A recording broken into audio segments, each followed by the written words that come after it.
এটা যেমন একটা পরিকল্পনা, এটা তো প্রকাশ্য পরিকল্পনা মসজিদ মাদ্রাসাকে মিটাবে। এর থেকে আরো ভয়ঙ্কর ভয়ঙ্কর পরিকল্পনা শুরু হয়েছে। কি পরিকল্পনা? বন্ধুত্ব করো, ভালোবাসা করো, রাজনীতির দোহাই দিয়ে তাদেরকে রাজনীতির নামে শিরকের মধ্যে ঢুকিয়ে দাও। কিসের মধ্যে?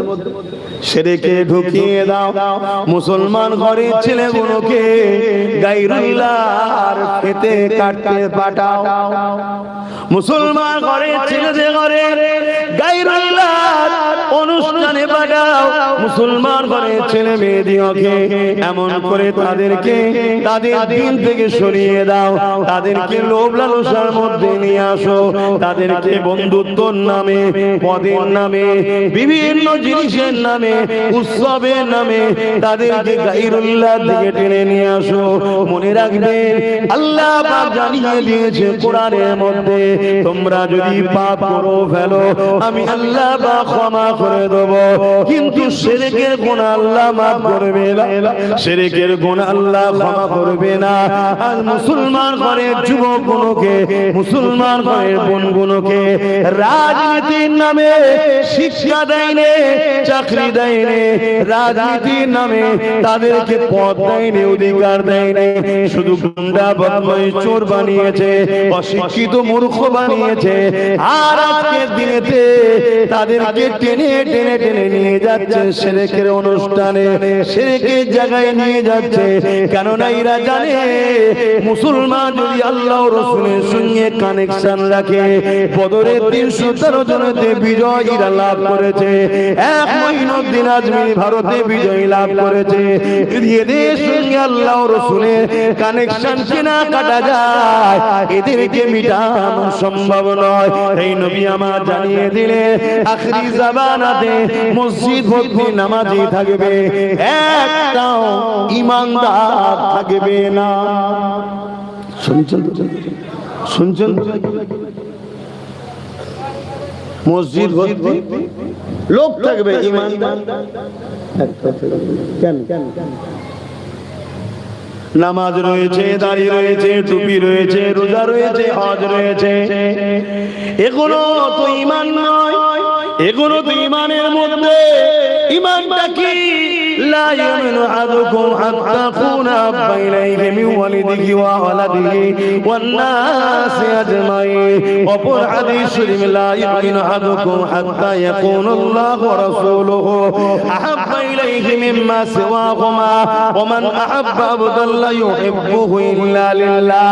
হে যুবকেরা, শুনে খেরাও, যতক্ষণ পর্যন্ত তোমরা তোমাদের জমি জায়গা, ঘর বাড়ি, বাপ মা, নেতা কেতা সব কিছু এমনকি নিজের জানের থেকে বেশি আল্লাহ ও রাসূলকে ভালো না বাসবে, ততক্ষণ পর্যন্ত তোমাদের ঈমান কামেল হবে না, ঈমানদার ততক্ষণ পর্যন্ত হবে না।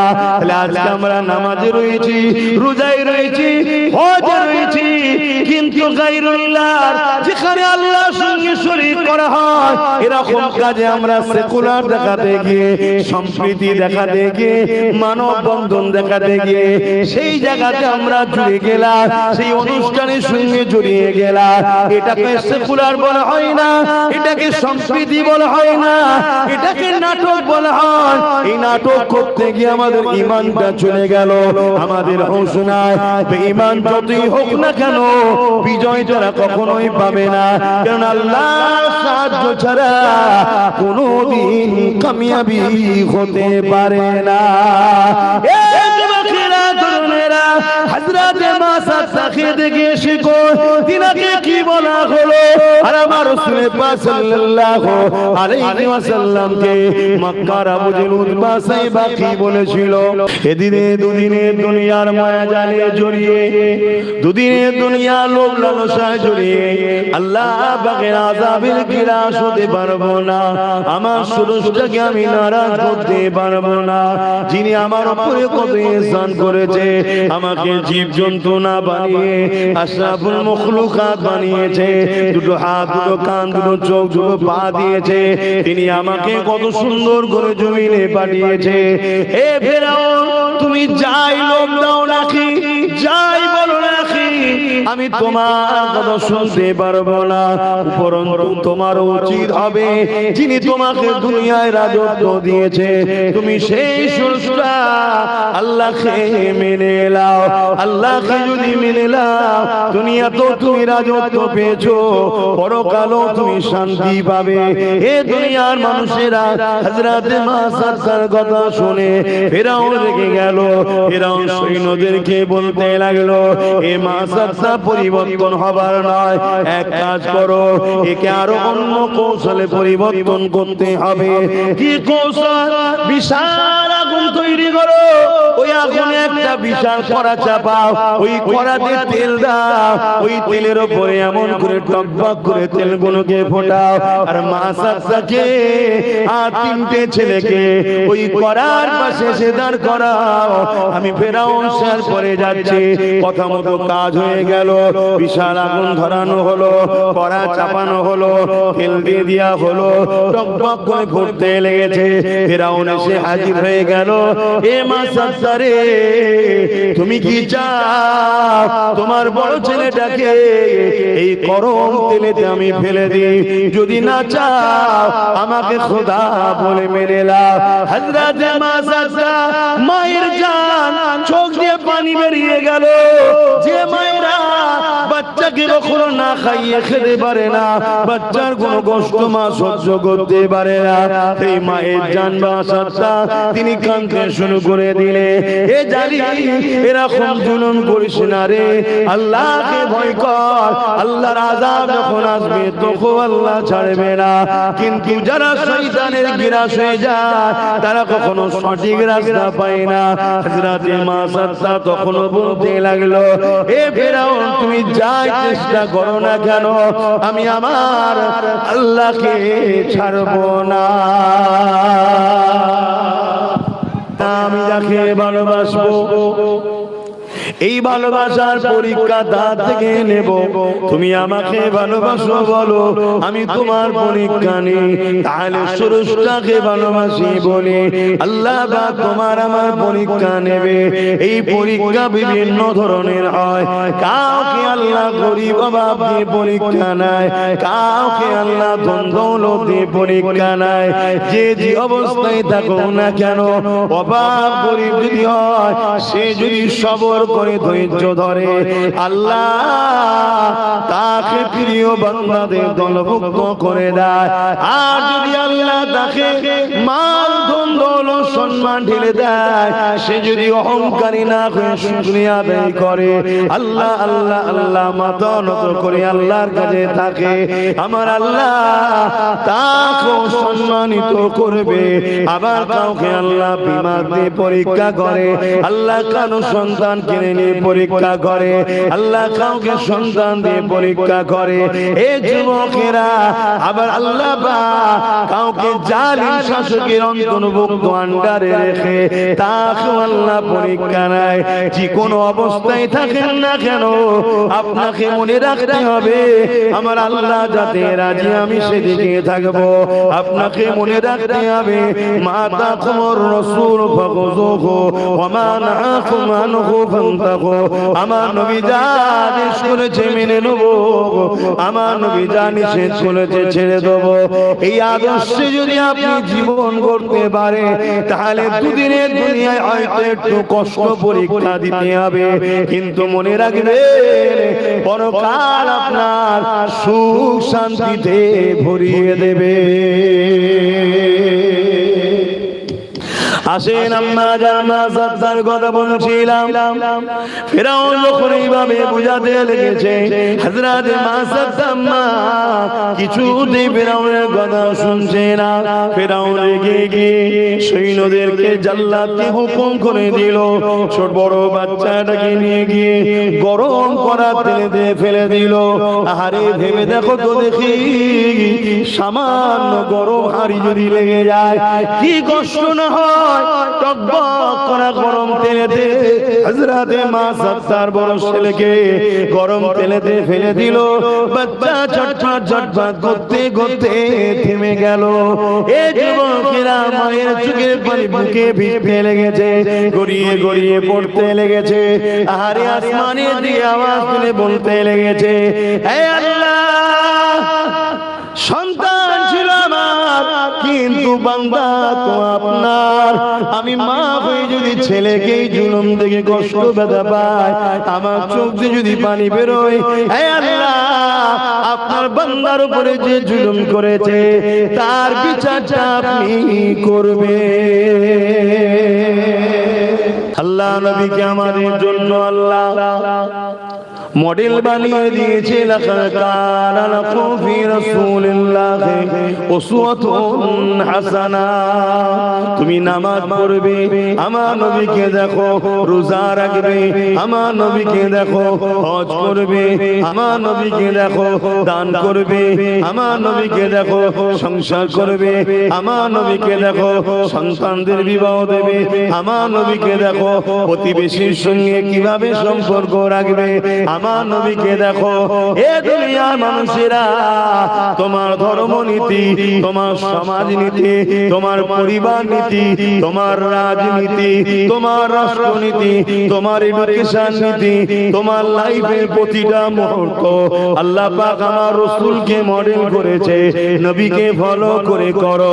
নবীকে ছাড়া অন্য কোন কাউকে ফলো করলে চলবে না, কেননা অন্য কোন মডেলটাই হলো সাকসেসফুল নয়। একমাত্র সাকসেসফুল মডেল হলো আমিন আল্লাহ মুহাম্মাদুর রাসূলুল্লাহ।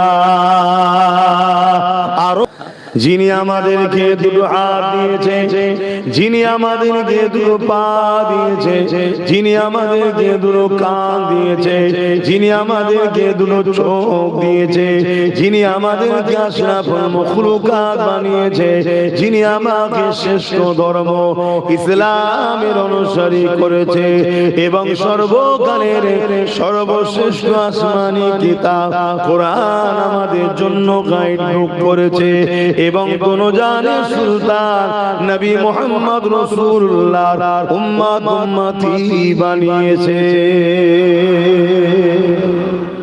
من أحب لله وأبغض لله وعطى لله ومنع لله فقد استكمل الإيمان।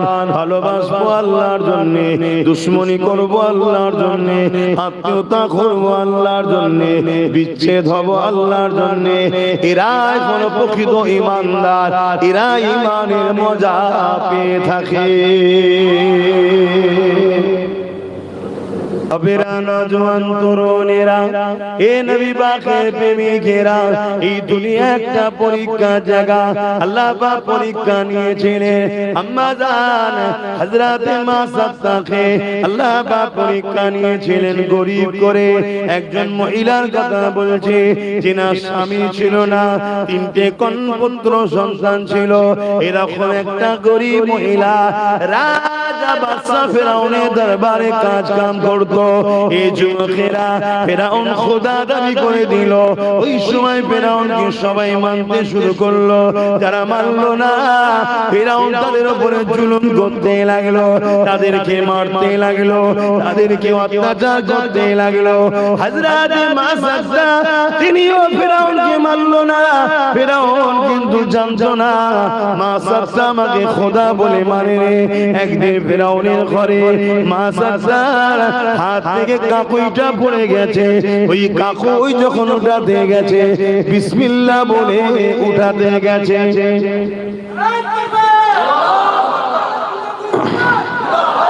যখনই বিসমিল্লাহ বলে তুলেছে, ভাই চালাতে লাগবে, কিন্তু এ যা দিয়েছে তো বিরাট। নিচুই নিবি দেন, হালকা হালকা হবে, নিচুই নিবি দেন। তাহলে বিসমিল্লাহ বলে উঠাতে গেছে, আর এই খবরটা ফেরাউনের কানে পৌঁছে দেওয়া হয়েছে।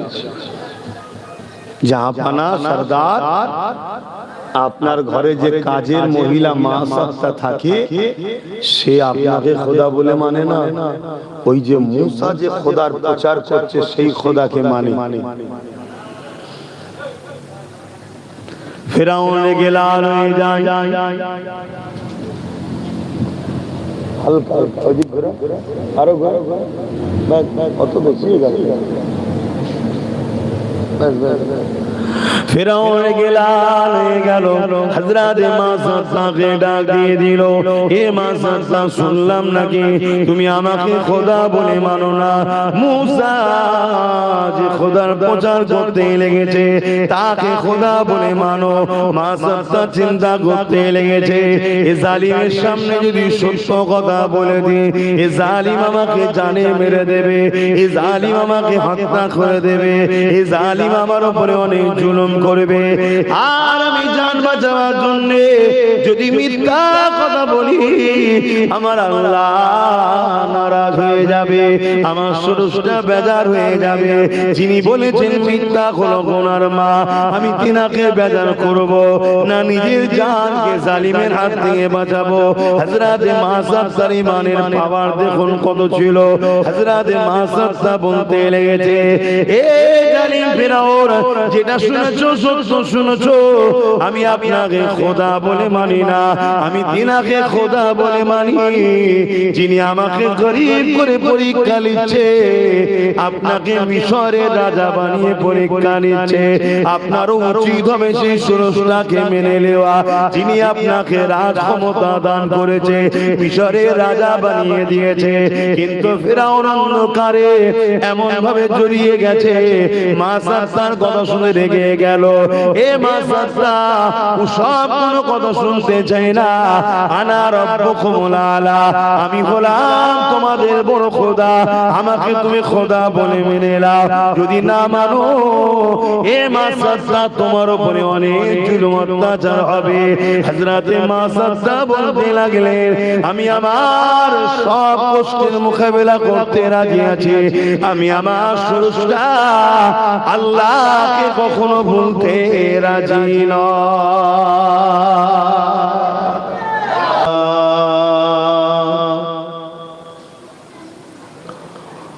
ونشهد أن سيدنا وحبيبنا ومولانا محمدا عبده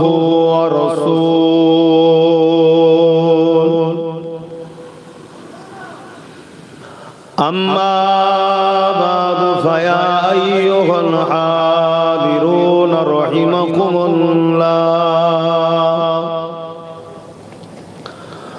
قال الله تعالى في كلام المجيد والفرقان الحميد،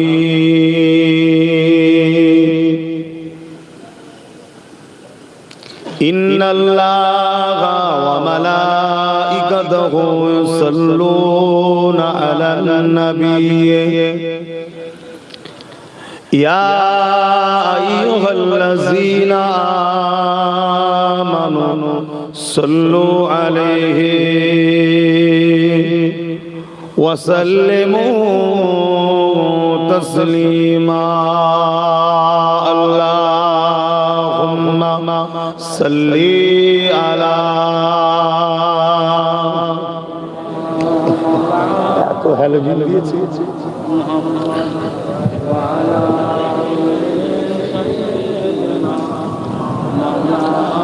मोहब्बते अल्लाहुम्मा सल्ली अला। একটু একটু করে ঘুরিয়ে দেন, একটু একটু ঘুরিয়ে দেন, ঘোরা ঘুরিয়ে ঘুরিয়ে এই দিকে এগুলো পুরো ডাইরেক্ট আলো মানুষের শরীরে এনার্জি টেনে নেয়। मेरे आँखों की पुतली में जलवा है मोहम्मद का, मेरे दिल के आईने में नक्शा है मोहम्मद محمد کا کوئی جنت میں جائے گا، کوئی دوزخ میں پہنچے، مدینے کی طرف دورے دیوانہ محمد کا۔ اللہم صلی علی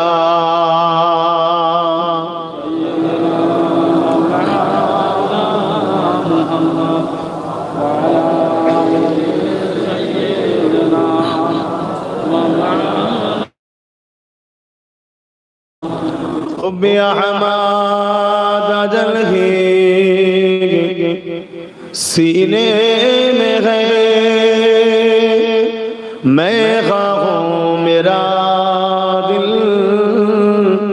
مدینے میں ہے، پھولوں کا تو پھول ہے، کا حسن ہے، لطف جنات سے بڑھ کر مدینے میں ہے۔ اللہم صلی علی مولانا محمد وعلی آلہ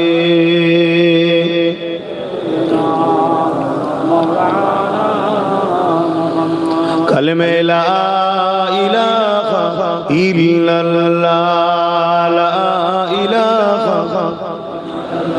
لا الہ الا اللہ، لا الہ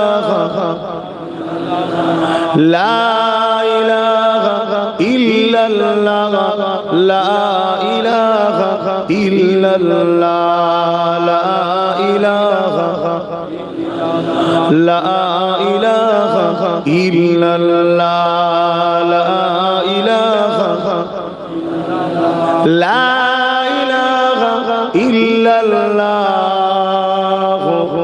محمد رسول اللہ، حسبی ربی جل اللہ، ما فی قلبی غیر اللہ، نور محمد صلی اللہ، حق لا الہ الا اللہ، لا الہ الا اللہ، لا الہ الا اللہ، لا الہ لا الہ الا اللہ، لا الہ الا اللہ، لا الہ الا اللہ، لا الہ الا اللہ، لا الہ الا اللہ، لا الہ الا اللہ، لا الہ الا اللہ، محمد رسول اللہ۔ اللہم صلی علی سیدنا مولانا محمد وعلی آلہ سیدنا۔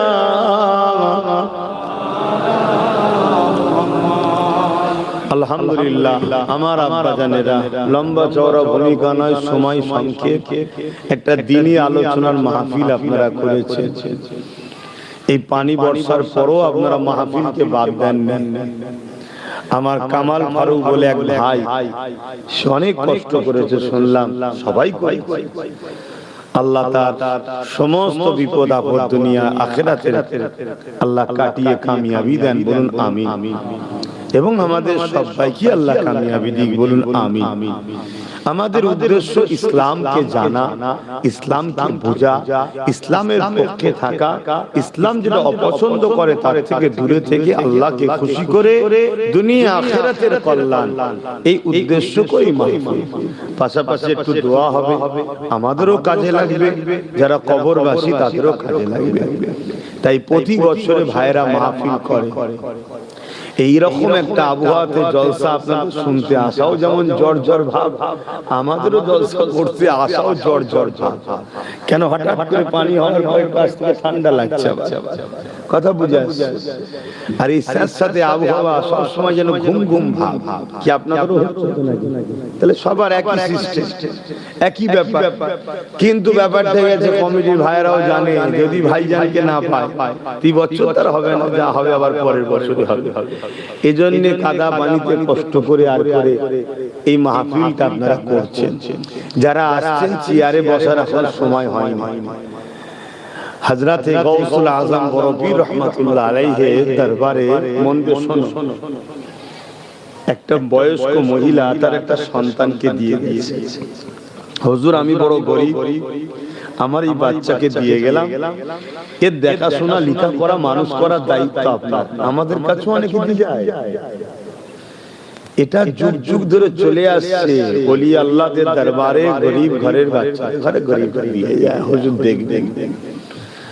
এবারে আমাদের আওকাত অনুযায়ী আমরা বলি ঠিক আছে বাবা অনেক কটা আছে, এগুলো মানুষের পার হয়ে গেলে তার বিশেষ করি।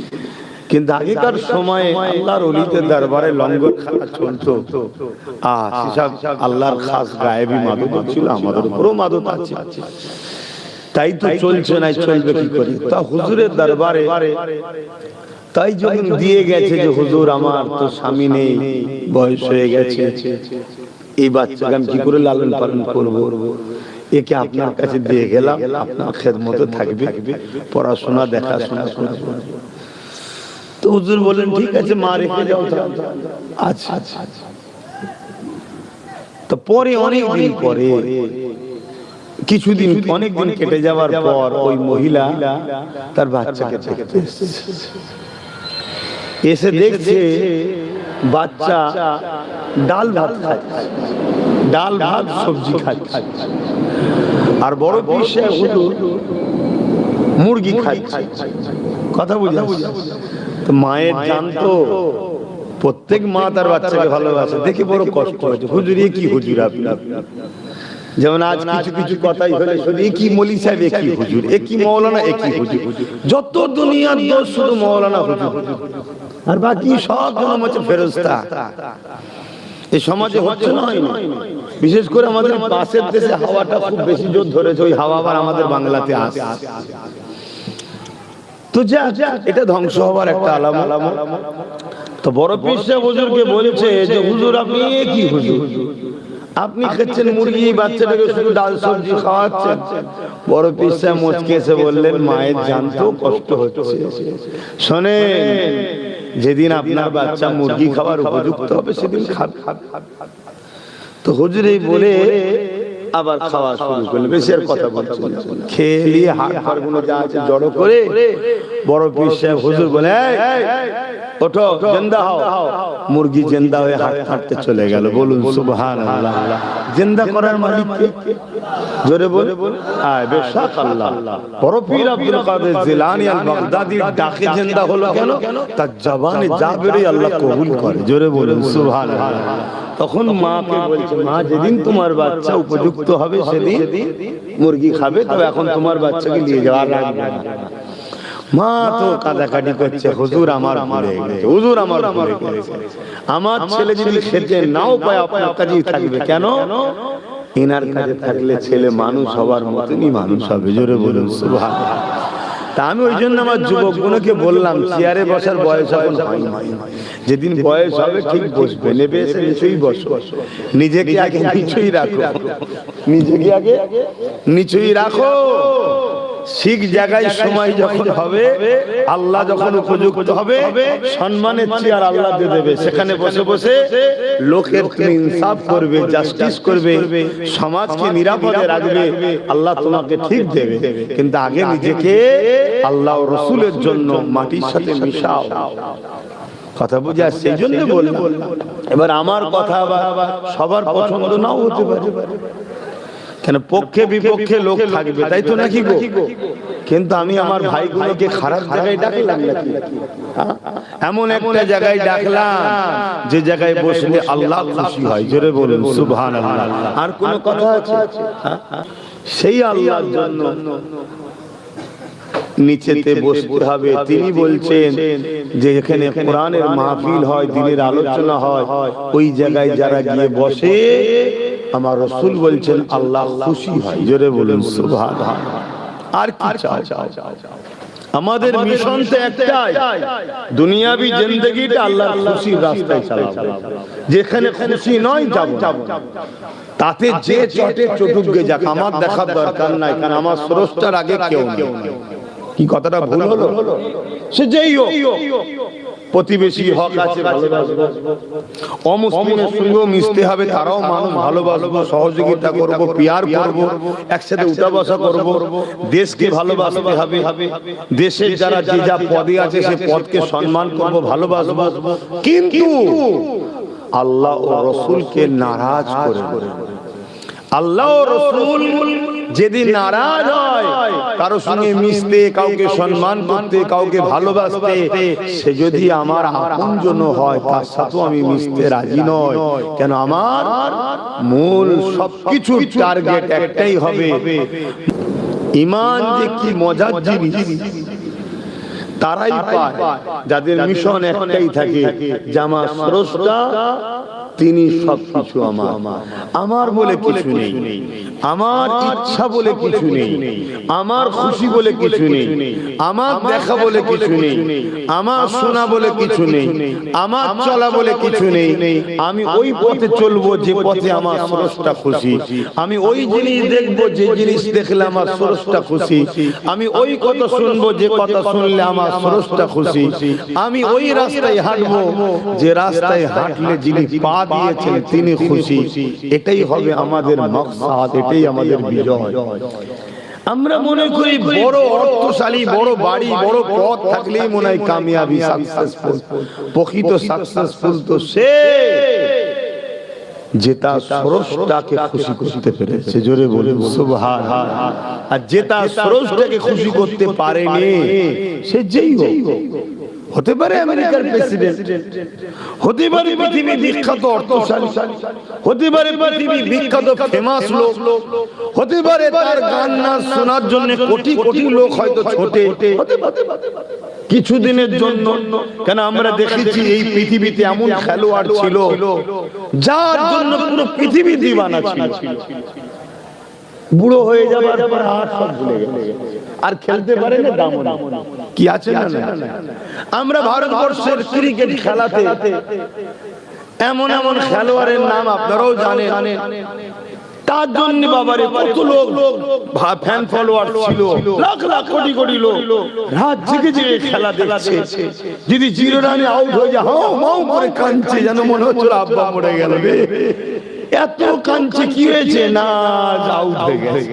আর 100 যদি করতে পারে, ও লুঙ্গি নিচে থাকার জিনিসও ভুলে যায়। কি সমাজে ঘটে না? ঘটে না? এরকম থাকতে পারে। কিন্তু তোমার খেলোয়াড় যেদিন আর ব্যাট চালাতে পারে না সেদিন তার ভ্যালু আউট। তুমিও তাকে ছেড়ে দাও আস্তে আস্তে, ধরি আর চলবে না। নতুন ওই ব্যাটসম্যানটা উঠেছে, দেখ ভালো খেলছে, আবার আবার প্রেম অন্য জায়গায় চলে যায়। কিন্তু যারা আল্লাহ ও রাসূলের হয়েছে,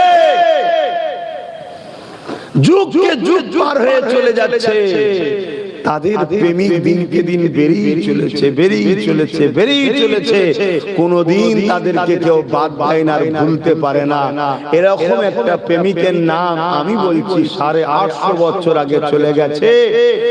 বাগদাদের জমিনে শুয়ে আছে সুলতানে বাগদাদ আব্দুল কাদের জিলানী আল বাগদাদি। জোরে বলুন সুবহানাল্লাহ।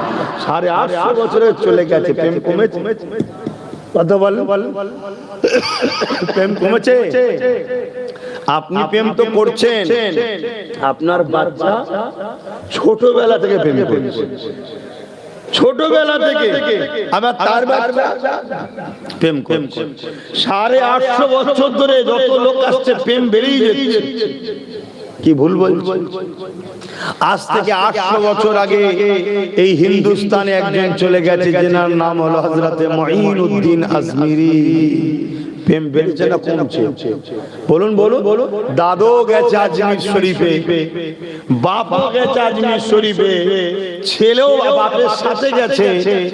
ফটো মাজারে দেখালে কে বলছে এটা আমাদের খাজা হুজুর, চুমু খেচ্ছে। কি গো ভুল বলছি? একটু কথা বলো, ভুল বললাম কেন? এটা অরিজিনাল জায়গাতে এনারা কানেকশন রেখেছে। এ প্রেম কখনো বৃথা যাবার নয়।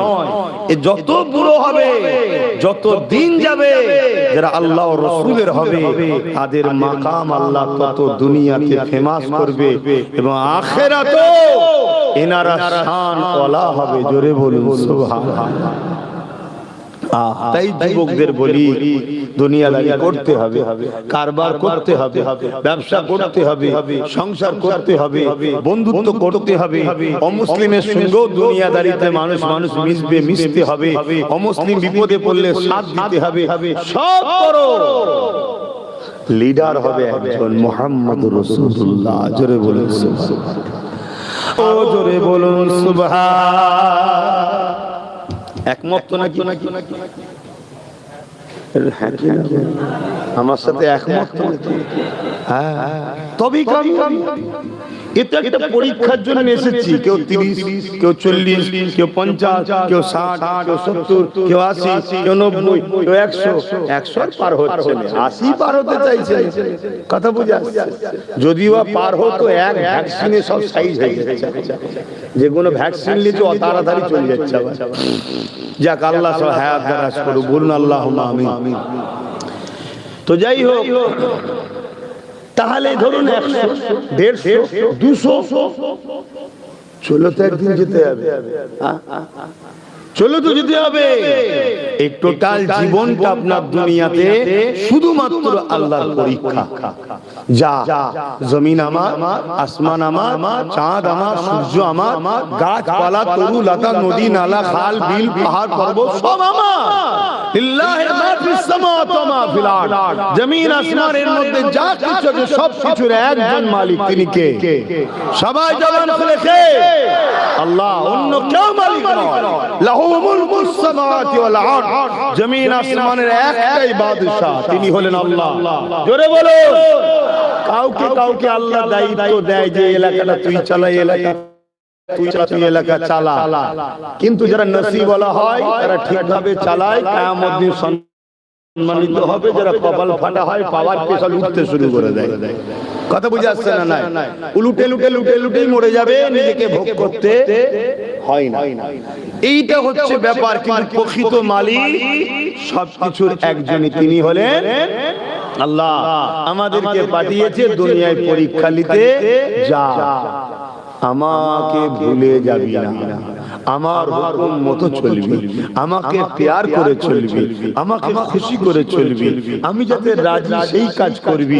তুই যদি দুনিয়াতে গিয়ে আমাকে না ভুলিস, আমি আল্লাহ তোকেও ভুলবো না, দুনিয়াতেও তোর গার্ড দেবো, আর পরকালেও আমি তোকে জান্নাত দেবো। জোরে বলুন সুবহানাল্লাহ।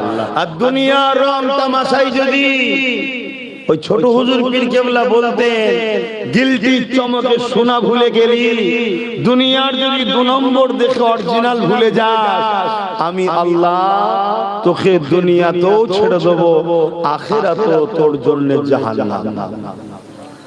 তবে এই যে না দেখে বিশ্বাস, এটাই তো ঈমান। পৃথিবীতে এই ওয়াহিদ একমাত্র আমরা ইসলামের অনুসারী, আমরা না দেখে বিশ্বাস করি, ঈমান এনেছি। আমানতু বিল্লাহি ওয়া মালাইকাতিহি ওয়া কুতুবিহি ওয়া রাসূলিহি ওয়াল ইয়াউমিল আখির ওয়াল কদরি খাইরিহি ওয়া শাররিহি মিনাল্লাহি তাআলা ওয়াল বা'স বা'দাল মাউত। এই যে আমরাই বিশ্বাসী, স্রষ্টা একজন আল্লাহ। কেউ দেখেছেন? জোরে বলে।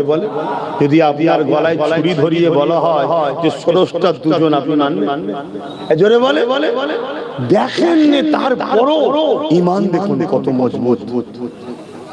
যেমন কিন্তু মেরেও ফেলিস, তথাপিও স্রষ্টা একজন, কুল হুয়াল্লাহু আহাদ আল্লাহুস সামাদ লাম ইয়ালিদ ওয়া লাম ইউলাদ ওয়া লাম ইয়াকুল লাহু কুফুয়ান আহাদ। স্রষ্টা তো তিনি যিনি এক, স্রষ্টা তো তিনি যিনি কারো মুখাপেক্ষী নয়, স্রষ্টা তো তিনি যিনি কারো থেকে পয়দা নয়, তিনার থেকেও কেউ পয়দা নয়। ওয়ালাম ইয়াকুল্লাহু কুফুয়ান আহাদ, তিনি এক অদ্বিতীয়, তিনার সমকক্ষ কেউ নাই, তিনি হলেন স্রষ্টা। জোরে বলুন সুবহানাল্লাহ। আপনাকে যদি বলা হয়, আপনাকে যদি বলা হয় যে আপনাকে 1000 কোটি টাকা দেওয়া হবে, আপনি স্বীকার করবেন যে আল্লাহ একটা নয়, একের অধিক? কেন করবেন না? আপনি তো এক আল্লাহ দেখেননি, তাও স্বীকার করবেন না? এটাই হলো ঈমান। এটাই আল্লাহ দেখতে চেয়েছেন যে বান্দা তুই 1000 কোটির দিকে ছুটিস না আমাকে তুই ভালোবাসিস। তুই যদি সামান্য অন্যদিকে যাস, মনে রাখবি তোর হায়াত কিন্তু নাই, টাইম যেই হবে চলে যাবে। আর সবচেয়ে বড় কথা, আমরা দেখেছি সমাজে অনেক কিছু ইনকাম, এমন ইনকাম যেটা ভোগ করতে হয় না, ভোগ করতে হয় না। আপনি লোভে পড়ে যদিও নিয়ে নেন, ভোগ করবেন কি মানে আছে? আপনি তো মারা যেতে পারেন, বা তারপরে কিছুক্ষণ পরে এখন ইডি সিবিআই ঘোরাঘুরি করছে, দেখছেন তো নাকি? কেন? টাকার দরকার, দেখা যাবে এসে এমন হানা দিয়েছে আপনারটা নিয়ে চলে গেল। ছিলেন না তবু এক ভালো ছিল, এ টাকাও গেল, জেলেও গেলেন, দুদিন পরে না হয় ইডি কুদি করে বেরিয়েও পড়লেন, 1000 কোটি চলে গেল, 1000 কোটি চলে গেল, এই টেনশনই আপনার লাইফ শেষ। আল্লাহ জি হালে রেখেছে, আলহামদুলিল্লাহ।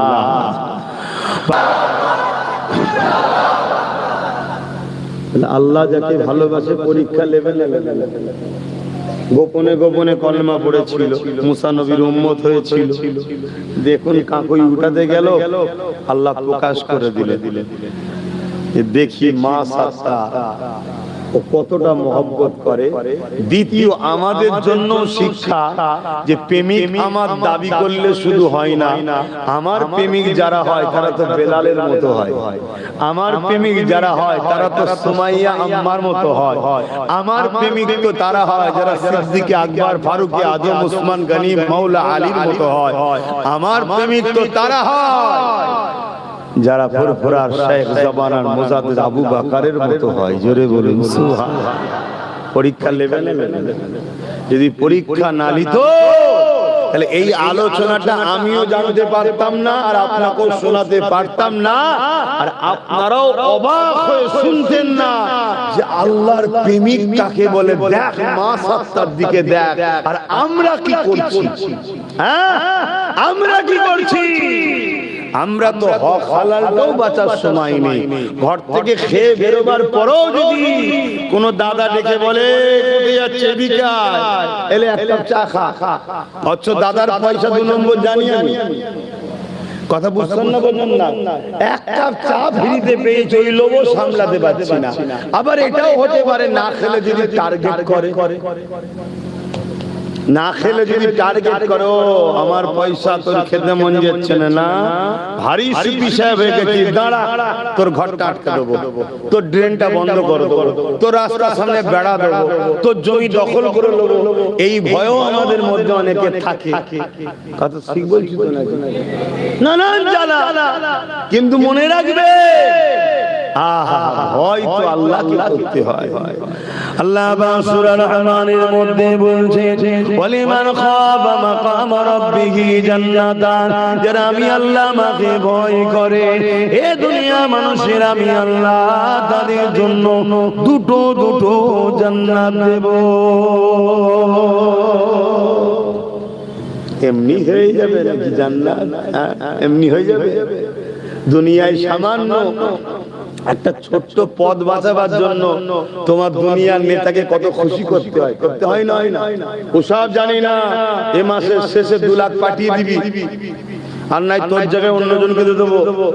এ কমবক্তা ওকে 2 লাখ টাকা দিয়ে পদ রাখার জন্য এর পকেট কাটছে, ওর পকেট কাটছে, একে জুলুম করছে, ওকে জুলুম করছে, একে চমকাচ্ছে, ওকে চমকাচ্ছে, কি করে না করে না। আর ও যে 2 লাখ পেচ্ছে কেউ জানে না, সব দুশ্মনের হচ্ছে। কথা বুঝতে পারলে?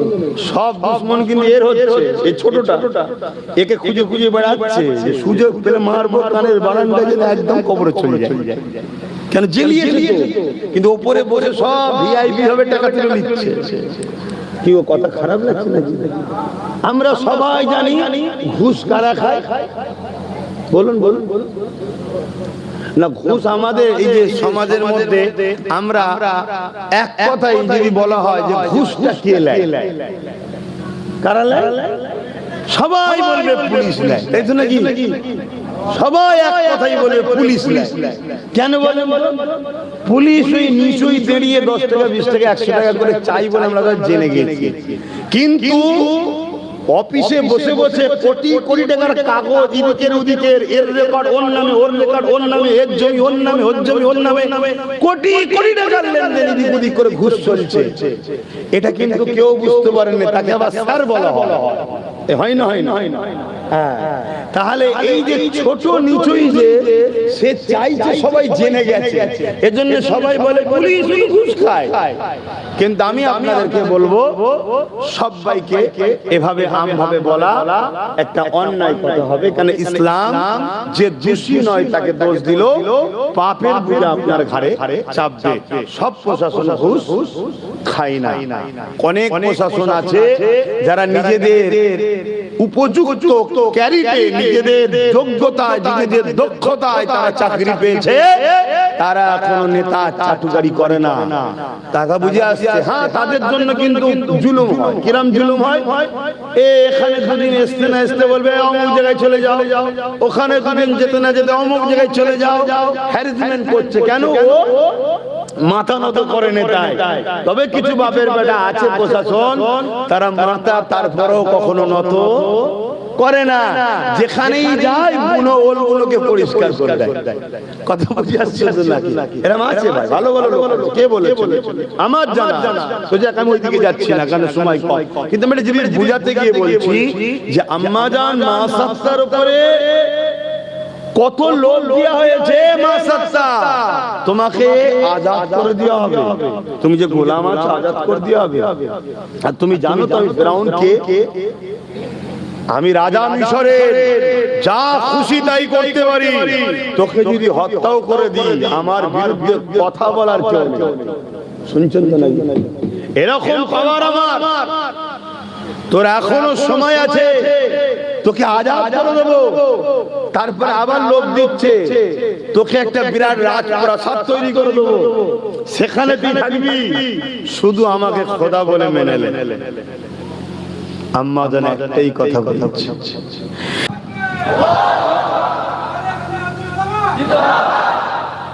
এখনো আমাদের উপরে ছোটখাটো হলো পরীক্ষা হয় না, হয় না? কি হয় না, হয় না? আজকের ফেরাউনরাও বলে আমাদের দলে চলে আয়, নাই মিথ্যা গেঁজার কেসে ভরে দেবো।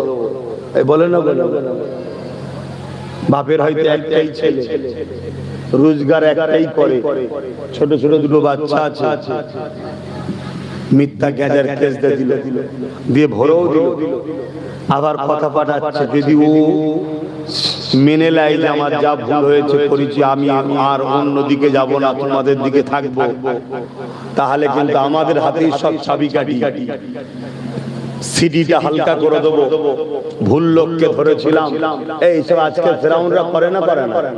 আরে দুনিয়া উন্নত হয়েছে, এদের জুলুমের স্টাইলটা উন্নত হয়েছে। একই জিনিস, জালিম মানে ফেরাউন, জালিম মানে এজিদ, জালিম মানে নমরুদ, জালিম মানে বুশ, জালিম মানে আজকেও যারা করবে এদেরই বংশধর, এদেরই ক্যাটাগরি।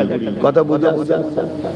আর আজকে নবীর উম্মত সেজে আমরাও আবার সেই জালিমদের সঙ্গে ভাগীদারিতে আছি। অনেকে মুসলমান দাবিদার, মুসলমান দাবিদার, নিজেও জুলুম করে, বা জালিমদেরকে সাপোর্ট করে, যে জুলুম করে আর জুলুমকে সাপোর্ট করে, জানার পরও জুলুমকে যে শক্তিশালী করে, সেই ইসলামের মধ্যে থাকবে না। আমার রাসূল বলে দিয়েছেন, মিশকাত শরীফের হাদিস। কথা বুঝে আসছে না? না, মনে রাখবেন দুটো বিচার দুনিয়ায় টাটকা হয়। বাকি কে নামাজ পড়ে না, কে রোজা রাখে না, কে হজ করে না, সব বিচার এখানে টাটকা হবে না। এ আল্লাহ ছাড় দিয়েছে, একটা দিন ধরবে, সুম্মা নুফিকা উখরা ফাইযাহুম কিয়াম ইয়ানজিরুন মাইদানে মাশর। কিন্তু দুটো বিচার দুনিয়াতেও হয়, দুটো পাপ আখিরাতেও হয়। একটা হলো অহংকার, দ্বিতীয় হলো জালিম। একটা হলো কি? অহংকার, দ্বিতীয় হলো জালিম। এই দুটোর বিচার দুনিয়াতেও হবে, আখিরাতেও হবে। শুনছেন? তাতে আমি আপনাদেরকে বলবো, যদিও আল্লাহর হকে কিছু ভুল ভ্রান্তি হয়ে যায়, আল্লাহর হক, নামাজ, রোজা, কথা বুঝা আসছে, এগুলো সব আল্লাহর দ্বীনের হক, এতেও যদি কিছু ভুল ভ্রান্তি হয়ে যায়, গান শোনা, যাত্রা, ফাংশন, টিভি দেখা, এগুলো সব আল্লাহ নিষেধ করেছে। এতে যদি কিছু ভুল ভ্রান্তি হয়ে যায়, যদি করেও ফেলে, আল্লাহর কাছে কাঁদলে আল্লাহ বলেছেন আমি তওবা করলে মাফ করে দেব। জোরে বলেন সুবহানাল্লাহ। কিন্তু বান্দার হক যদি মারে, বান্দা হক যদি মারে, আল্লাহ মাফ করবে? জোরে বলে। একটা লোক নিরীহ হলো, তার সবকিছুই ঠিক আছে, নামের বানান ভুল হওয়ার জন্য তাকে বলছে তুই নাগরিক নয়। এই কথা বুঝছেন না? তার বাপের নামের সঙ্গে একটা আগের পিছু কিছু টাইটেল মিলছে না, বলছে এই তো এখানকার নয়, এই তোর এই সমস্যা। এই কথা বুঝছেন? এই যে একটা মানুষের উপরে জুলুম, এই জালিম যারা, এদের মার দুনিয়াতেও হবে, আখিরাতেও হবে। আর এদেরকে যারা সাহায্য করবে, এরা দুনিয়াতেও তাদের সঙ্গে জ্বলবে, আখিরাতেও জ্বলবে। কথা শুনছেন? আজ যেটা মানুষের মধ্যে একটা আতঙ্ক, ছোট্ট ছোট্ট বাচ্চা নিয়ে সামনে শীত আসছে, এমনি তো লোকের ঘর নেই, গরিব মরে তো গরিবরাই। আমি ওই মরার কথা বলছি না, বিপদ বিপদ সব তো গরিবরাই পড়ে। আজকে পঞ্চায়েত থেকে বিভিন্ন জায়গা থেকে ভোটার কার্ড, ভাই একটু সাইডে যাচ্ছি, খারাপ লাগছে না তো? কারণ এটা মানুষের জন্য বলতে, ইসলাম মানুষের জন্য কথা বলতে বলেছে। আজকে ভোটার কার্ড আছে, আধার কার্ড আছে, এখন বলতে চলবে না, অথচ এরাই ভোট দিল। বিগত 10-12 বার বা 5 বার 6 বার ভোট দিয়েছে। এতবার ভোট দিল নির্বাচন কমিশনার, তখন কি করছিল? যদি ফেকি হয়, নাগরিক না হয়, তাহলে ভোট দিল কি করে? আর এদের ভোটে সরকার হলো কি? এই কথা ভুল বলছি? যদি এদের ভুল হয়, এই ভুলটা করেছে কারা? এরা তো কম্পিউটারে দেখেন টাইপ করে না, সরকারি লোকই ভুল করেছে। যদি এদের ভোটার কার্ডটা ফেক হয়, এদের ভোটার কার্ডটা দিল কি? সরকারের লোক। সে মাতা সরকার হোক আর এখানকার সরকার হোক, ভুলটা করেছে না করে না, কথা বলে। কিন্তু আজকে সেই যেতেও কাটছে, আসতেও কাটছে কারা? গরিবরা। আর গরিবের কি ধর্ম, ওটা বড় কথা না। গরিবের কি ধর্ম, ওটা বড় কথা নয়। আমি চ্যালেঞ্জ দিয়ে বলছি, গরিব যদি হিন্দুও হয়, সে বাঁচবে না, সে বিপদে। গরিব যদি আদিবাসী দলিত হয়, সেও বিপদে। আর যদি মুসলমান ধনী হয়, তার বিপদে। আমার কথা কিছু বুঝলেন? তাহলে গরিব হওয়াটাই হচ্ছে মূল বিপদ। আর আমার আল্লাহ গরিবদের জন্য কি ঘোষণা দিয়েছে? গরিবরা ধনীদের থেকে 500 বছর আগে জান্নাতে যাবে। জোরে বলুন সুবহানাল্লাহ, আরো জোরে বলুন। তাহলে ইসলাম থাকলে গরিব বাঁচবে, ইসলাম নেই গরিবকে মানুষই মনে করা হয় না। এজন্য এদের রাগ ইসলামের উপরে। আজকে দেখছেন না, ইসলামকে টার্গেট করছে। কখনো ওয়াকফ আইন তৈরি করে মসজিদ মাদ্রাসা মিটিয়ে দাও, কখনো আমার আল্লাহকে ইসলামে নাকি রেপ করা পাপ নাই বলছে, কখনো আল্লাহ দাবি করে ফেলছে, কখনো বলছে কোরআন শেষ হয়ে যাবে, আমার উন্নতি শেষ হবে না। এদের টার্গেট ঘুরিয়ে ফিরিয়ে ইসলামকে শেষ করে দাও। কারণ ইসলাম থাকলে ইনসাফ থাকবে, ইসলাম থাকলে ইনসানিয়ত থাকবে, ইসলাম থাকলে থাকলে অসহায়কে সাহারা থাকবে, ইসলাম থাকলে মানবতা থাকবে। কোন মুসলমানের পাশে যদি একটা অমুসলিমের উপরে জুলুম হয়, ওই মুসলমান যদি পাশ করিয়ে চলে যায়, সেই ইসলামের মধ্যে নাই। রুকে দাঁড়াতে হবে, অমুসলিমের পাশে দাঁড়াতে হবে, এর নাম ইসলাম। তাহলে ইসলাম যদি থাকে, এসসি এসটি ওবিসি যাদের ঘরে আমার দেশের একদল লোকেরা বলে নিচু জাত, অছুত, জানেন তো নাকি? আমরা বলি না, কারণ ইসলামে নিচু জাত অছুত বলে কিছু নেই। ইসলামে মানুষ, কথা বুঝে আসছে? যারা এই ক্রিটিসাইজ করে, তাহলে আমার যদি কোনো আদিবাসী, দলিত বা অছুত যাদেরকে বলে একদল লোকেরা, তারা যদি তাদের উপরে জুলুম করে, আর আমরা যদি বলি ওদের উপরে করছে, আমরা সব মাথা দিবার দরকার নেই। ইসলাম বলছে, নবী বলছে, তার সাথে আমার কোনো সম্পর্ক নেই, উম্মতটা আমার নয়। তাহলে নবীর উম্মত হতে গেলে তাহলে আদিবাসী, দলিত, এই গরিব মানুষদের হয়ে মুসলমানদের লড়তে হবে না? জোরে বলেন, জোরে বলেন, জোরে বলেন। তাহলে লড়তে যখন হবে, এটা আমার ধর্মের কাজ, করতেই হবে। কথা বুঝে আসছে না? নাই তখনই দেখছে যে মোল্লাদের ঘরে আগে ওদের সব অস্তিত্ব মিটিয়ে দেয়, মসজিদ, মাদ্রাসা, কবরস্থান সব মিটিয়ে দেয়। এটাই হলো এদের পরিকল্পনা। আমাদের ধর্মটাকে এরা আস্তে আস্তে আস্তে আস্তে শেষ করছে। পরীক্ষা শুরু হয়েছে, আমাদেরও পরীক্ষা নেবে তো নাকি? হ্যাঁ, আমাদের অবশ্য পরীক্ষা খুব ছোট ছোট, এতেই ফেল হয়ে যাচ্ছে, আমরা এতেই ফেল হয়ে যাচ্ছে। আগেকার এই যে মুরব্বী বাপজান গুলো বসে আছে, আমার মনে হয় 7-8 ভাই বোন হবে, তাই তো নাকি আব্বা? একটু বলেন না, 7-8 জন হবে তো নাকি? হ্যাঁ, ছোটবেলায় না খেয়ে মানুষ হয়েছেন নাকি? ছোটবেলায় না খেয়ে মানুষ হয়েছে? হয়তো আসাম এক বাটি খেয়েছেন, আপনার এক বাটি আসাম এখন 1000 পিস মুসাম্মি নেবুতেও তো উপকার নেই। ওই এক বাটি আসামে যাচ্ছিল, কি বলা ভুল হচ্ছে নাকি? হ্যাঁ, আমার আব্বা জানেন মুখে শোনা যে বাবা তোমার ব্যাপারই আলাদা এখন, কিন্তু আমি রুটি আকাশের দিকে ধরলে রাত্রিরে চাঁদ দেখা যেত, এত পাতলা, তার ভিতরে মাঝে মাঝে ছিঁড়াও আছে। তাহলে বলো, কিন্তু এরপরও কেউ না খেয়ে অভাবী এরম কেউ ছিল না। বাপ ঠিক ছেলেকে খাইয়েছে, আল্লাহ খাইয়েছে বাপের ওসিলা। আর এখন একখানা দেড়খানা, মানে একটা এসেছে, একটা হয়তো আছে, আসবে। এতে আমাদের যা অভাব যেন শেষ হচ্ছে না। কি যত আছে আছে, তাও যেন হচ্ছে নেই। কেন বলেন?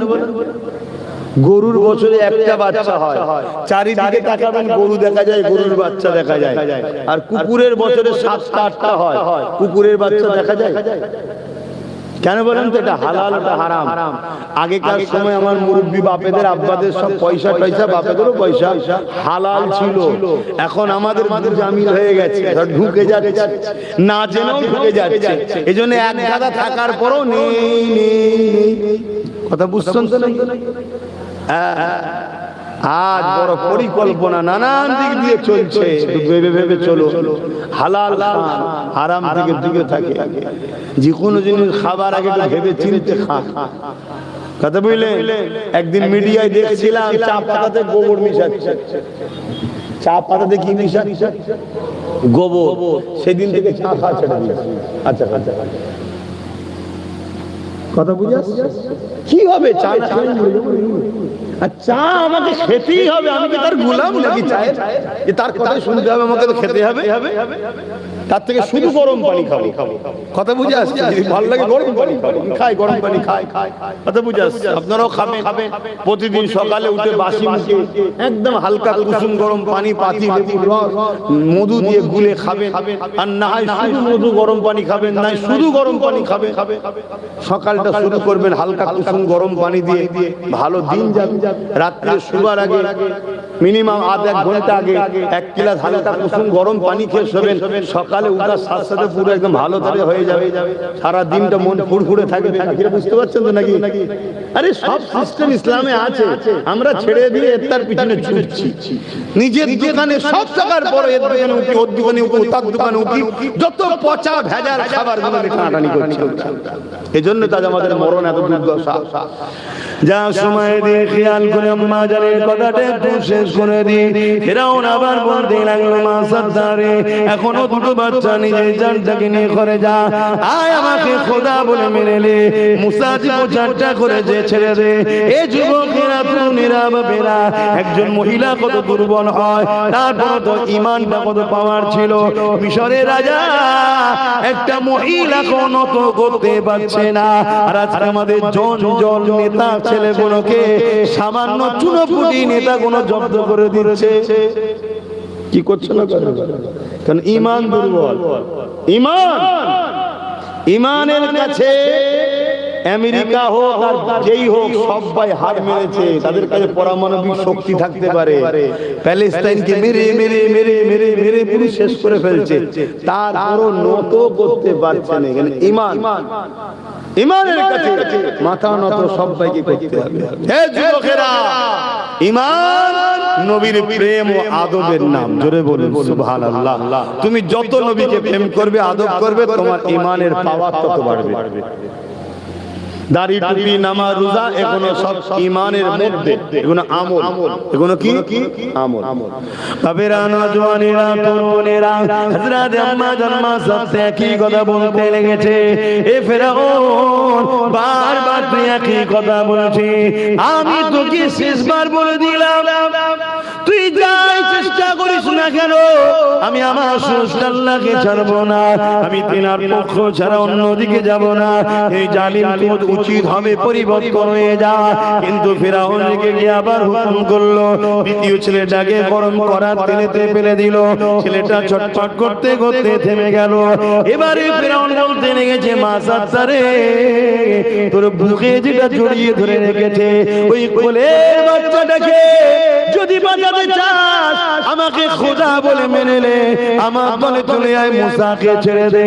এ যুবকেরা, তরুণেরা, বাপেরা, আজ বড় দুঃখের সাথে বলতে হয়, আমাদের ঈমান কোথায়? একজন মহিলার ঈমান কোথায়? মায়েরা এমনি বড় দুর্বল হয়, কিন্তু ঈমানদার মা কখনো দুর্বল হয় না, ঈমানদার পুরুষ কখনো দুর্বল হয় না। একজন ঈমানদার মহিলা পৃথিবীর রাজার কাছে মাথা নত করছে না, মিশরের জালিম রাজার কাছে মাথা নত করছে না, এবং জালিম রাজা হাঁপিয়ে যাচ্ছে তাকে, কিন্তু তার মনের মতো বানাতে পারছে না, তার পথে আনতে পারছে না। এ যুবকেরা, তরুণেরা, হযরত আম্মা জান মা সাদ্দার কোল থেকে ওই বাচ্চাটাকে ছিনিয়ে নেওয়া হচ্ছে। বাচ্চা মাকে ছাড়ছে না, মা বাচ্চাকে ছাড়ে নে। এই অবস্থায় জোর করে টেনে নিয়ে গরম করা তেলের উপরে ধরেছে। এ মা সাদ্দার, শেষবার বলছি, বল আমাকে খোদা বলে মানবি কি? বল, নাই ছেলেটা ছেড়ে দেবো। মা সাথে একটাই কথা বলে, আল্লাহ আমার ঈমান হেফাজত করে।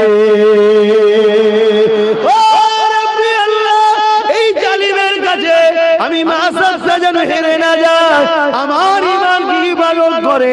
বাচ্চা তো দুনিয়ার লোভের জিনিস, আল্লাহ পাক সন্তান দিয়ে পরীক্ষা নেয়, এই পরীক্ষায় যেন ফেল না হয়ে যায়, আল্লাহ পাক মা সাথে ঈমানকে হিফাজত করবে। এ ফেরাউন, তুই যাই করিস না কেন, আমি জীবন দিতে রাজি আছি, আল্লাহ ছাড়তে রাজি নয়। আল্লাহ আল্লাহ আল্লাহ আল্লাহ আল্লাহ। তারপরে বাচ্চাটাকেও, ছোট বাচ্চাটাকেও করাতে ফেরাউন ছেড়েছিল। কত জুলুম হয়েছে ইমানদারদের, মুসলমানদের উপরে। এই জুলুম কিন্তু আগামী দিনে আমাদের উপরে আসছে। এই যে হালকা হালকা হচ্ছে, এই হালকাতে আমরা যদি শুধরে না যাই, আগামী দিনে এই ভয়ঙ্কর আসবে, এই ভয়ঙ্কর আসবে। বড় বড় ক্যাম্প তৈরি করা হবে, সেই ক্যাম্পে নিজে বন্দী করা হবে, ভরা হবে। সেই ক্যাম্পে যদি আপনার একটা বাচ্চা জন্মগ্রহণ করে নারী, তাকে হত্যা করে দেওয়া হবে। আর যদিও কোনো নারী বেঁচে যায়, যদি রূপবান হয়, সুন্দরী হয়, বড় বড় সাহেবদের রাত্রিরে ভোগের পাত্রী হবে। ভাষা খারাপ লাগছে নাকি? কিচ্ছু হাকিকাতটা বলে যায়। মিলিয়ে লিও, বেঁচে থাকি জানা থাকি, রেকর্ড তো হয়ে আছে, মিলিয়ে নেবে। এসব পরিকল্পনা হচ্ছে, বিরাট প্ল্যান চলছে। আর এই প্ল্যানের বিরুদ্ধে আব্বাস সিদ্দিকী লড়াই করে যখন তোমাদেরকে আহ্বান করছে, আসো আমার সাথে শক্তিশালী করো। কারণ লোহা কাটতে গেলে লোহা দরকার, লোহা কাটতে গেলে লোহা দরকার। ইনি মৌলানা সাহেব, ইনি ইমাম সাহেব, আমি পীরজাদা পীর সাহেব, বক্তা সাহেব, ইনি ইমাম সাহেব, মৌলানা সাহেব, আলেম সাহেব, ঠিক আছে। কিন্তু আমরা এই সমাজের মানুষকে বাঁচাবার জন্য যখন মেসেজ দিচ্ছি যে আসো, অন্যায়ের প্রতিরোধ করার জন্য ঢাল দরকার, ঢাল তৈরি করো। আমার কওমের লোক, জাতির লোক ভুল বুঝছে। এই কথা বুঝছেন না? এত ভয়ানক দিন আসছে আগামী দিন। কি ভয়ানক পরিস্থিতি। তো ভাইয়েরা আমার, হযরত আম্মা জান মা সাত্তা হুজুর চোখ ভরা পানি নিয়ে কাঁদছে, আল্লাহ আল্লাহ, এই কঠিন মুহূর্তে আপনি আমার ঈমানকে বাঁচান, কঠিন মুহূর্তে আপনি আমার ঈমানকে বাঁচান আল্লাহ। ঠিক এই সময়ে মা সাত্তাকে আবার অফার দেওয়া হচ্ছে, মা সাত্তা তোর জানটাও কমসে কম বাঁচা। ওই সময় ওই শুনছেন, করার ভেতর থেকে গরম যে তেলে তিনটে ছেলে ছটফট করতে করতে জান বেরিয়ে ঠান্ডা হয়ে গেল। সেই তিন ছেলের জবান থেকে আওয়াজ আসছে, মা এইটা দুনিয়াতে লোক দেখছে গরম করা তেল, কিন্তু এই গরমের মধ্যে আল্লাহর জান্নাতের স্বাদ আছে। জোরে বলুন, আরো জোরে বলুন। হে মুসলিম উম্মাহ, হে যুবকেরা, তোমরা দেখছো আব্বাস সিদ্দিকীর দিকটা বড় ভয়ঙ্কর, বড় বিপদ, বড় জুলুম, বড় কষ্ট। আল্লাহর জাত পাকের কসম করে বলছি, এর মধ্যে যে শান্তি আছে, তোমার এই জালিম অত্যাচারী জুলুমের সাম্রাজ্যের দিকে সে শান্তি নাই। আমি তোমায় বলছি, মিলিয়ে নাও, শান্তি নাই। কথা মাথায় ঢুকছে না? আরে মৃত্যু তো তোমারও হবে, আমারও হবে। মৃত্যু তো জালিমেরও হবে, মজলুমেরও হবে। মৃত্যু তো মিথ্যাবাদীদেরও হবে, সত্যবাদীদেরও হবে। মৃত্যু তো ধনীরও হবে, গরিবেরও হবে। মৃত্যু তো অন্যায়কারীদেরও হবে, ন্যায়পরায়ণদেরও হবে। কিন্তু মনে রেখে দিও, ন্যায়পরায়ণকারীরা, সত্যবাদীরা, মজলুমেরা, ইনসাফ পরায়ণকারীরা হয়তো গুটি কত দিন একটু পরীক্ষা আল্লাহ লিখছে, তাই কষ্ট লাগছে তোমাদের নজরে। কিন্তু যারা প্রকৃত প্রেমিক হয় তাদের একটা আনন্দও লাগে। এ বিষয়ে আর একটা আমার কথা বলি। আমার রাসূলুল্লাহর কলিজার টুকরি খাতুন জান্নাত ফাতেমা জাহরা রাদিয়াল্লাহু তাআলা আনহার কথা বলি। এ যুবকেরা, তরুণেরা, আজ আমার মায়েদেরকে দূর থেকে আওয়াজ দিয়ে বলি, মা মশলাটা জেনে নাও, স্বামী যদি হারাম ইনকাম করে, মহিলাকে যদি স্ত্রীকে, কন্যা সন্তানকে খাওয়ায়, এর জন্য ওই কন্যাকে, ওই স্ত্রীকে জবাব আল্লাহর কাছে দিতে হবে না। শুনছেন তো?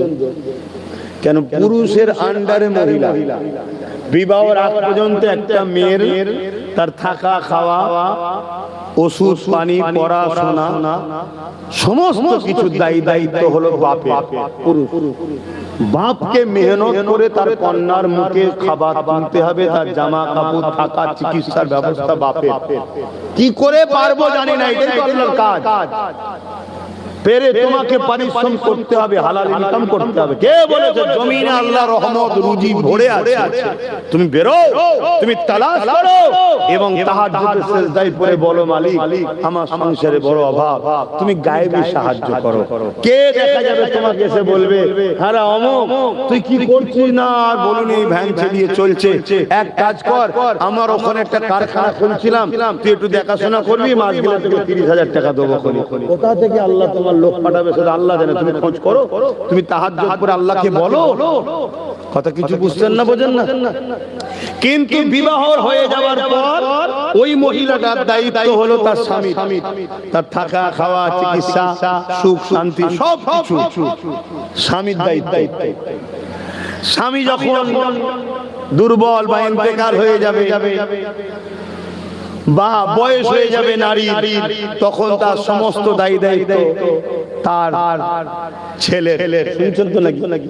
তাহলে মেয়েদের আল্লাহ কিয়ামতের দিন একটাই প্রশ্ন করবে, তুমি আমার জন্য কি করেছো বলো।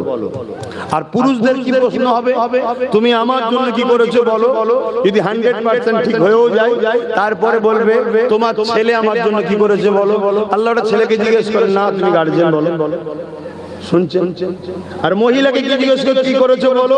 মহিলা যদি উত্তর দিতে পারে আল্লাহ বলবে যাও জান্নাতে। তাকে স্বামীর জন্য জিজ্ঞেস করা হবে না, ছেলে মেয়ের জন্য জিজ্ঞাসা। শুনছেন তো নাকি? এটা মাথায় ঢুকাও। এরপরও নবী বলছে জাহান্নামে নারীদের সংখ্যা বেশি হবে। এত সহজ নারীদের জান্নাত যাওয়ার পরও নারীদের সংখ্যা বেশি হবে। কেন? দুনিয়ায় যুগে যুগে একদল শিয়ালদের পাল্লায় নারীরা পড়েছে, একদল শিয়ালদের পাল্লায় নারীরা পড়েছে। শিয়াল দেখবেন আন্দোলন করে যে মুরগিগুলোকে খাঁচার মধ্যে বন্দী করে রাখে, মুরগির মালিক বড় খারাপ, বড় বদমাইশ, এজন্য আন্দোলন করে যাতে মালিক ছেড়ে দেয়, শিয়াল লুটে খায়। আমরা ইসলামের বিরুদ্ধে একদল নারী লোক বলে ইসলাম নারীদেরকে পর্দায় রাখে, ওদেরকে ঘরে রাখে, ওদেরকে এইভাবে জুলুম করে। এটা মূলত শিয়াল মার্কা মানুষ। এদেরও লক্ষ্য নারীরা বাইরে বেরোবে, অর্ধ উলঙ্গ হয়ে বেরোবে, আর এই শিয়াল মার্কা পুরুষগুলো তিলোত্তমা বোনকে যেমন করেছে ওই রকম মুছে মুছে খাবে। শুনছেন তো নাকি? তো যা কে বুঝবে না বুঝবে, আমার মা বোনগুলোর তো বোঝা দরকার ছিল যে আমাকে যিনি বানিয়েছে সেই আল্লাহ বলেছে তুমি নিজেকে ঢেকে রাখো সৌন্দর্য। শুনছেন তো নাকি? আমার তো মা বোনগুলো বোঝার দরকার ছিল, কিন্তু আমার মা বোনরা বোঝে, বলে বোঝে। এখন সব কি সব নিয়ম বেরিয়েছে, হ্যাঁ কি সব নিয়ম বেরিয়েছে। তো ভাইরা আমার, সেই জায়গায় আবার অনেক সময় আমার কোন ইমাম সাহেব ভাই জলসা করছিলেন, আমার আগে কি আপনি আমার এই ভাই ওয়াজ করছিলেন, একটা কথা বললো আমাকে ভালো লাগলো। হ্যাঁ, আমি জলসা কমিটি থেকে এইভাবে বলি। আমি তো প্রথম জলসার দিনে করা শুরু করে দিয়েছিলাম, জানেন তো নাকি? তার প্রধান কারণ ছিল জলসার নামে মেলা হতো, যেটা সম্পূর্ণ হারাম। তো ধর্মের নামে হারাম কাজ করা, কমিটিও জাহান্নামে যাবে, বক্তাও জাহান্নামে যাবে। শুনছেন না? এজন্য আমি কি করলাম যে না, দিনে যদি হয় যাব না। কেন? দিনের বেলা চোখ খোলার জায়গা থাকে, হই করতে পারে না, আর রাত্রি হলে লাইটিং হবে, একটু বেরোই না রে, বিভিন্ন কুটুম আসবে, কই বোঝাচ্ছে না, সব ঘুরতে বেরোবে। ওই জন্য দিনে করে দিলাম। এবারে লাস্টে অনেকটা পরিবর্তন হয়েছে। এখন মাঝে মাঝে কাউকে রাত্রে গিয়ে দেখছি যে সব জায়গায় একটা জায়গায় বিগড়ে যাচ্ছে, খাতায়